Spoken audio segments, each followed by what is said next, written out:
Ki te whei au ki Te Ao Mārama. Ko nā tikanga iwi taketake me te hunga terepu 501 kai te ārero o te Minita Take Aorere o Ahitereiria. He pārurenga o te whakahāwea, te whakapae a tētahi kaipakihi, moana kaimahi pēnā ina mema māpu mangarū. Aka kōrero tēnei wahine ki te Uiuinga te Komihana Karauna, mō nā tūkinotanga ki aia nōna I raro I te manaaki a te Karauna.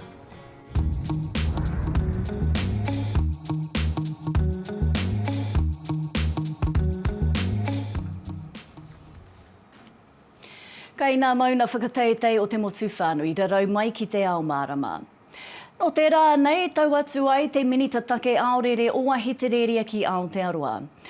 Ko nā kaupapa kōrero matua ko te paiatanga o nā uri o Aotearoa I Ahitereiria, me nā mahi tūkino ki ana atau I nā whare mauhere. Anei te pūrongo a tā mātou karere take tō rangapua whatitiri te wake.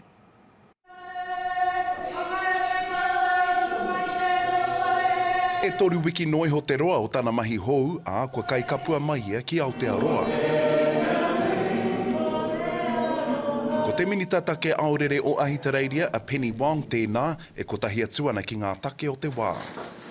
One of the areas I am most grateful that we did engage on was having an Indigenous perspective on foreign policy. Ko te kaupapa nui, ko te āhuaranga o te nohoa ētahi o ngā mauhere I ngā whare mauhere ki Ahitereiria, e tūkinotia nui tia ana e ngā āpiha. This is why first in prison.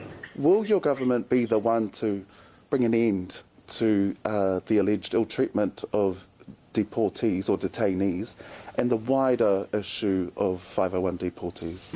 Well, I think the 501 issue has been discussed between our Prime Ministers and I think Prime Minister Albanese has made some statements about that. The detention centres in Ahitereiria must be shut down, must have a more inclusive and welcoming approach to immigration, to people seeking refuge and asylum. Aha kua kātahia no ngā mahi a te kāwanatanga hou o Ahitereiria kia timata. Horekau e tino mōhio ana pēnā ka whakatina nā rātau I te kawenata tino rangatiratanga o te iwi moi moia. The hope that we could be part of a government that could work with our First Nations people to implement the Uluru Statement from the Heart.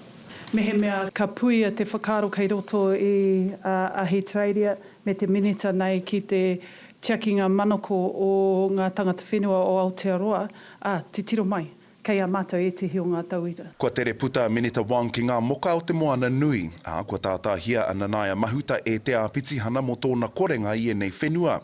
Kaore a mahuta mo te whakāe kararua Aotearoa I tana korenga. When I came into the role, certainly started to ensure that we had a range of engagements with the Pacific.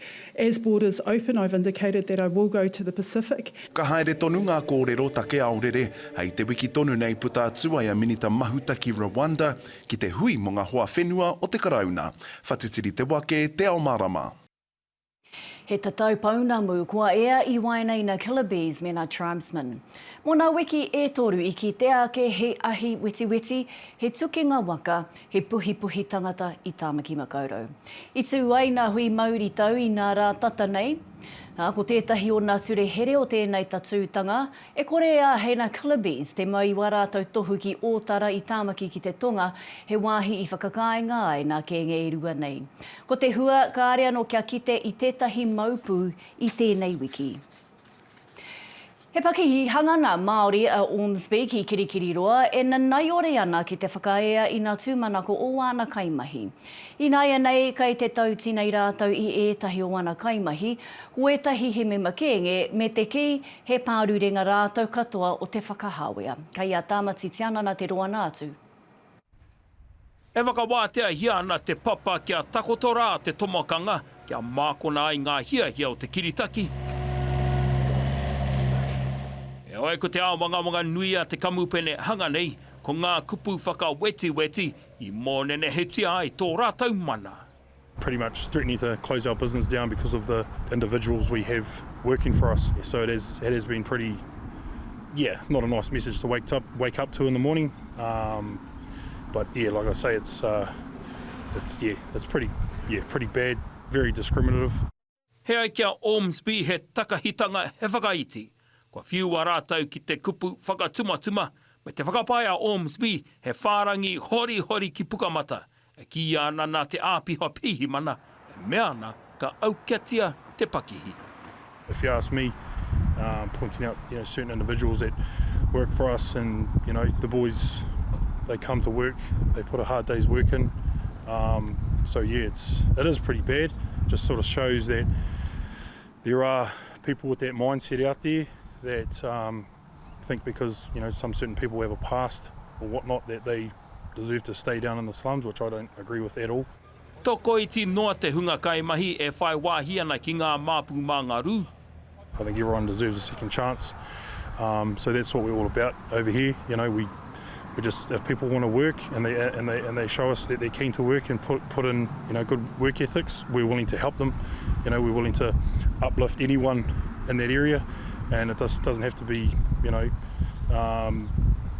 certain people that the public don't sort of like. It's just anyone in general.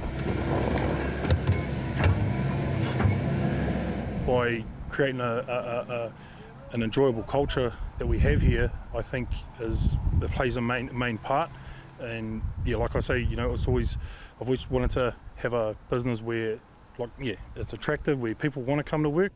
Ko te urupare a te kamupene nei kia whakatutuki ngā hia te kiritaki. I tēnei wā ko tētahi o ngā kiritaki, ko te mema hinara, a David Bennett. Licences, we make sure all our boys have their current licences, we put them all through their health and safety courses, just so when we go to sites, we're ready to go, we've got everything prepared. Ko te aronga matua te kamupene nei kia eke ai a rātou mahi ki ngā manako nui a te kiritaki, mā roto mai ngā mahi whakamana i ngā kaimahi katoa. Tāmati te ananga, Te Ao Mārama. Kaitua ke tonu ka kōrero tēnei wahine ki te Uiuinga te Komihana Karauna, o ngā tūkinotanga ki aia nōna i raro i te manaaki a te Karauna.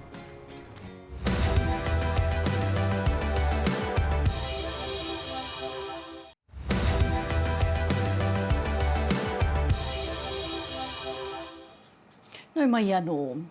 He pēpē noi hoa Kathleen Costa i te wā i tukuna ia ki ngā whare whāngai tamariki. Ki reira, rongowai i te tūkinotanga i te hunga i tōna tikana mā rātau aia i tiaki. Ināia nei, kua tū tēnei māma 51 tau te pakeke, ki mua i te aroaro o te komihana arotake tūkinotanga ki te kōrero i tāna kōrero, ki te āwhina hoki i ngā pārurenga o te tūkinotanga. Kaia tumamao harawira te roana ake o tēnei pūrongo. A tēnā tūtaki mai kia Kathleen Patricia Costa. Pārurenga o te tūkinotanga ki ngā whare whāngai. Heoi anō e hara i te mea koira tāna ingoa, i ngā wā o mua. I was given away at birth to an English husband, an Australian wife, so they had English and Australian in both of them. My name was Kathleen Elizabeth O'Hara, and I grew up as a spoilt child, an only child with the boys in blue all around me. Kai tāmaki makaurau a Costa e tuku kōrero taunakitanga ana ki te komihana arotake i ngā mahi tūkinotanga tamariki. I kaha kina ia i tōna whānau i aia e pēpē ana, kātahi ka whakahoki atu i ngā tau ki muri. The first 0 to 7 years of my life, my uncle used to come and visit me on a regular basis. He ended up being my dad, and one day at the age of 7 I came home, my bags were packed and I was going home to my real family. Hei tāna he tino miharo wana mātua whāngai. Heoi he kino rawa atu ngā tau i noho ai ia ki tōnā ke whānau. So it was a horrific shock to be told that everything that I believed prior to that was now gone. Nā tāna whānau tonu te tūkino i utaina ki runga i aia. Hei te tekau mātahi tau te pakeke, kātahi ka kaha kina anō ia e te kāwanatanga.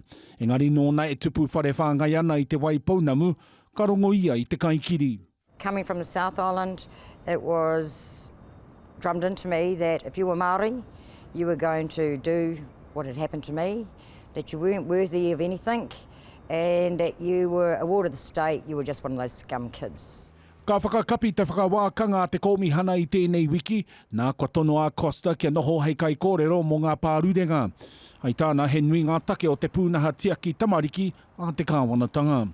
To be made clear, the importance of moving a child from the home, and there's a lot of different reasons, because a lot of people say You know, we don't want the children moved, but you know, in my case, it saved my life. And in many cases, it does save their lives. But it's the process. Me te manako ia, ma o na kōrero te hātepe whāngai tamariki o te kāwanatanga, ka whakatahuri. Tumoma o Harawira, Te Ao Mārama. Nā kai te whakapaetia te komiti whiriwhiri take toko I te ora e kai Komihana tamariki Francis Ivers, he kore nōna e whakahuri I te pire hei whakakāhore I tōna tūrana hei kai Komihana me te whakangongo I aurana tamariki. Ko tā Francis he taringa mori te kāwanatanga ki te rahi, maroto mai I tāna uhi tēnei pire. Kai ia tini Molonū nā whakamahuki. So I would be happy to be part of a team that goes in to do an audit on ōranga tamariki.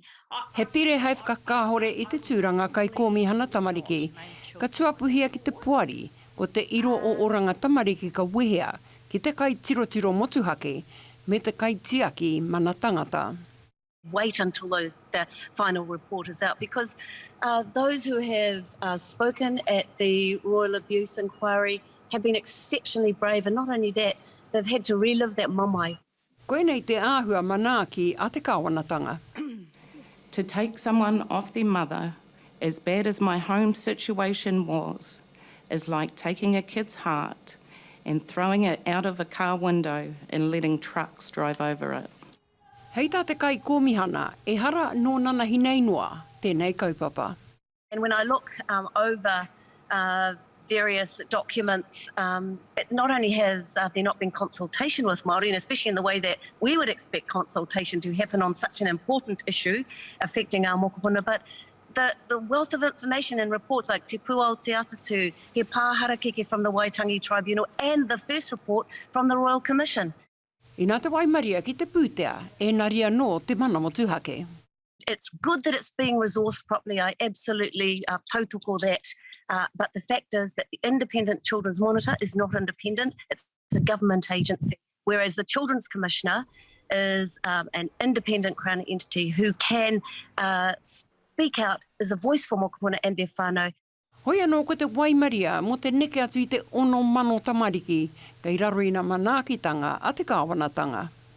Well, it's good that we got back the audience with the Prime Minister. That's really important. So the Children's Commission, as it will be, it seems, will have the ability to speak directly to the Prime Minister about issues. I believe that the intention of the bill is right, and you know it was initially drafted started 5 years ago because of the systemic issues within ōranga tamariki. But somewhere along the way, I wonder if the focus has become lost. Ko te tūmanako kia kaua nā reanga whai ake I nā maukino e tīhaihei nei nā nākau o tēnei hunga. I had wanted to write a book about my abuse. I would have titled it, Am I Going to Die Today? Tēnei Molonū, Te Ao Mārama. Hei te wainganui pō o te mane, ka whakamutua te tikanga e here nei I te hunga e haere mai ana ki Aotearoa, kia whakamātauria mo te mate korona I mua I te haerena mai.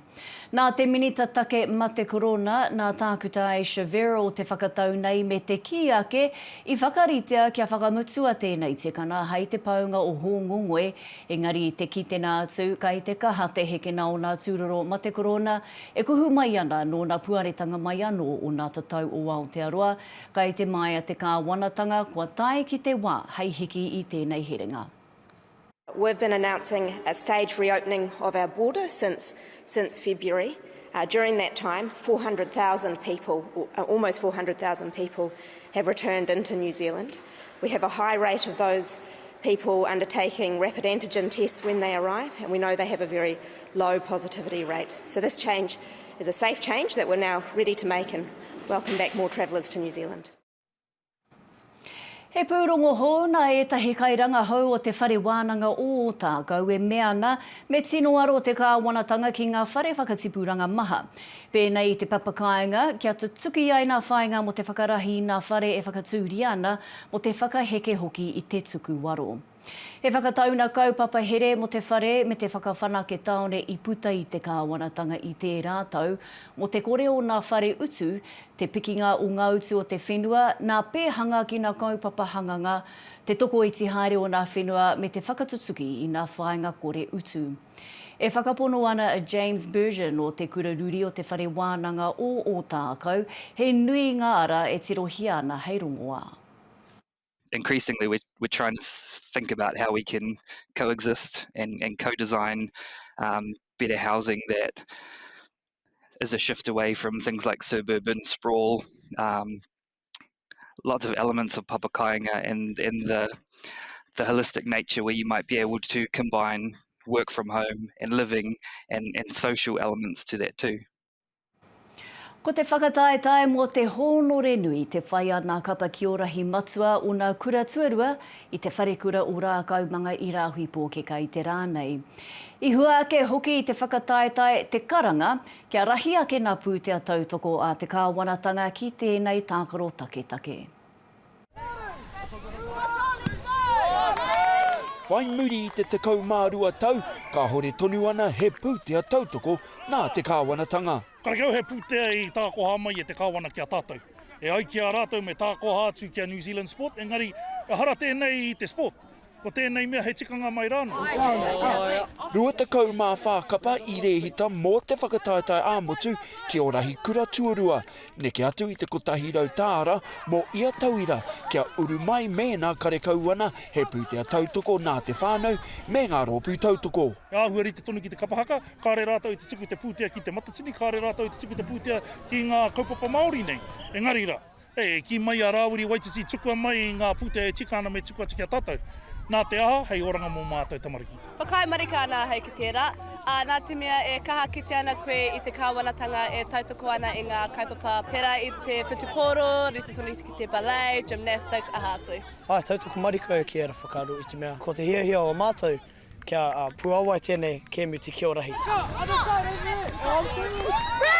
He tuatahitanga tēnei kua eke a tāhua timi hou, me tōna kapa te kura kaupapa Māori o te koutu, no te aroa ki tēnei taumata o Kiorahi. Kua tino kaha a te koutu o roto I ngā tākaro poi tukohu me te haupoi hoki. Engari, ko tēnei whakataitai, he whakataitai hau rā wātu ki tō mātou kura kaupapa, me te mea hoki he whakataitai pai. Tino pai tēnei whakataitai. Ka mihi atu kia rātou kātika. Te kautu e uru mai ki roto I tēnei tūmomo āhuatanga. Ahakoa kai taki wā o matariki, ana ki te wahanga o te ua, he ua. Ngari e mihi kau atu ana ki te kite I te whānau o te arawa waka, ko hoki mai ki roto I a taunui waka. I te tau rua mano te kau ki uawa, ki te tai rāwhiti, te whakataetai ki o rahi kura tūrua ā motu tuatahi. I taua wā, te kau kura noa iho, I uru mai, a inaine, rua te kau mawhā. Pai ngā kura.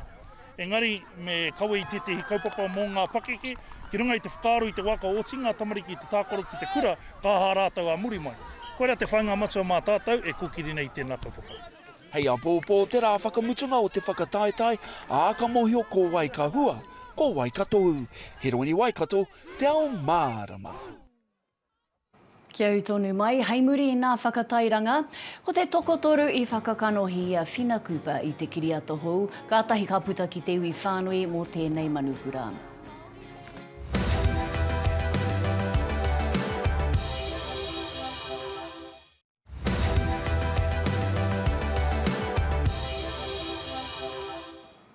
Oke mai anō.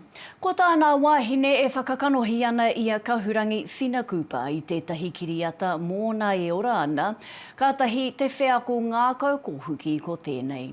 I kōrero nā kaitapere a Rena Owen, Miriama McDowell, rātau ko taku I ramutu ko ti ore nā tai Melbourne kia tāmati tianana I te whakarewatanga o te kiriata I Tāmaki Makaurau.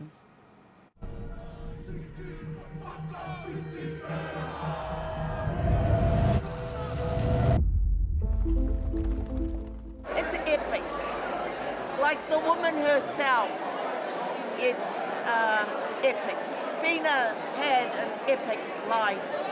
I personally, Maria Makarena Owen from Ngāti Hene, from Moerewa and Kawiti, have a lot of very deep connections with whai a whina going right back to when I was a child, because we grew up Catholic. And we used to go to Pangarū for our kind of conference, Catholic conferences. And so I met her as a little girl, and I was doing kapahaka, and we're performing at the Catholic conference. And in high school, I was doing drama and musicals, so the priest asked me if I'd do a stage play for the Pangarū Catholic conference, so I did. And Whina came up to me, she said, "Oh, you're a good little actress, girl." But the roots go back further than that, but my grandmother was the same age as Whina. When Whina got run out of Pangarū with her second husband, William Cooper, they came and lived on my marae tūmatauinga. Ka whai ahau I te ara ka whai hua. It's Māori land, not yours. I riro au I tēnei wahanga ki te whakatinana I a Whina. E hara I te mea I heikaka, I āhua ā maumai ki te kuhu atu ki ngā hū o tēnei tipuna, tēnei wahine, kua roa nei au hea tukupu koia te tahi o nā wahine I aku au kōna kurakau o nā mahi I au te kura. I aku au pāna ki aia. So, koera pēr ngā kupu. E hara I te mea heikaka, he mea āmaimai ki te whakatīnana I aia. I mua tonu I tōna whānau, I mua tonu I tōna hāpore. Engari, ko tāku te whakatīnana I runga I te mōhio. He wahine Māori, ara he wahine Māori au. Nui ngā āhuatanga ririke. Around here, as far as you could see. This place feels like it's dying. There's no jobs. I'm sorry, Whina. I know things are difficult for you. Research part of it. When I was talking to my own whānau about Whina, it made me realise everyone has a story about Whina. I'm sure you do, like there's someone who knew her or someone who had a moment with her. My mum says that she wanted to take my koro as one of her whāngai children. So that's how close the stories align with me. And I think that's true for all of us as Māori. We're all connected to her in some way. Te iwi me te whenua. If we can get enough of us together, we have a real chance of solving our problems. We must educate our women. The moment where Vinnie Bennett's character is talking to Whina about stepping into her leadership, her power, and the power of her whakapapa. And he puts a korowai around her shoulders. And for me, in that moment, the korowai that he put on was one that Whina had made herself and worn herself. So when he put it on, it was like I felt her putting her arms around me and holding me, and it was like I didn't have to be an actor anymore. She was there and she was doing all the work. I'll always remember that moment. Sometimes positions of power weigh heavily on the holder, do they not? Me te ua o te huarahi e aru ana koe. Maua no tō manu. On the march in 1975 when it went through Moirawa, a lot of workers at AFCO put their tools down and came out to cheer her on. My father's in those photos. Wow. My auntie went on that march all the way to Wellington. And then the next connection was my oldest sibling sister went to the convent that Whina built in Pangarū. So it's more than just a movie for me. With me comes all my whānau. It's like our whakatauki. I'm not the strength of one but of many. So there's an entire history there. So to see this finally arrive in the cinema is awesome. Nā mena kāre anō koutou ki te taua kiriata tēnā taki haere ki te rongo I nā kōrero o tērā mārē kura. Nā kia te tiro ana I nei tātou ki nā tohu a tāwhiri mātea mō a pōpō. He rangi mahana ki kai tai a pōpō ka mārire haere te hau kiwi taiki ara te hau nō tā weta I te ahiahi pō ki tāmaki makaurau. He rangi kēke au ki Rotorua. Hei te ahiahi ka marangai ki tūranga nui ia ki wā ākine ka rongo koutou o ngā motu I te whai titiri. Ka huri te hautonga hei hau kōrero hei te pō ki te whanganui ātara, ka ua i ētahi wā ki whakatū o tautahi, he ua kō nehu hei te ata, ahi noa ka whakakua ke he hau pā whakarua. Ka paki ki tāhuna waihopai, he rangipai huarere, nā kāti. Mo te whānuitanga wa mātou kaupapa tēnā toro atu ki te taupānga a Te Ao Māori, tirohia hoki tā mātou whārangi ipurangi. Nā mā te waiata koroki a Uiuinga nā kōrero i kina ki tēnei pō. A kāti i tēnei rā, he kotahirau te kauma ono tau ki muri nei whānau mai te kiingi o te manamotuhake o ngā waka a kiingi koroki ki tēnei ao. Hei te paukai ki Pōhara marae, hei a hana rei whakanuia ai tōna rā whānau. E raurangatira mā mō tēnei wā, kia āio, kia Māori ori hoki te pō.